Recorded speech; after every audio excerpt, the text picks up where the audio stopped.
Okay, ఇప్పుడు మా Peddi and అలానే మా ఛాంపియన్ కలిసి ఒక ఫోటోకి పోజ్ ఇవ్వబోతున్నారు. మా ఇవి ఇచ్చండి అమ్మా.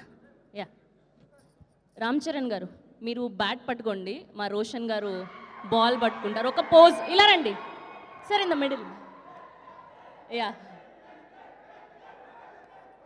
Yeah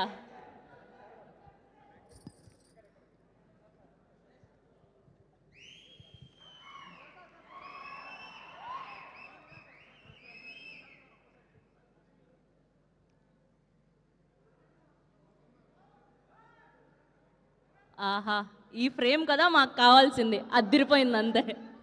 thank you so much for the amazing picture. Yes, and ఇప్పుడు మన చిరుత, మన మగధీర, మన పెద్ది మాట్లాడే టైం వచ్చేసింది. Here we request Ram Charan garu to please speak.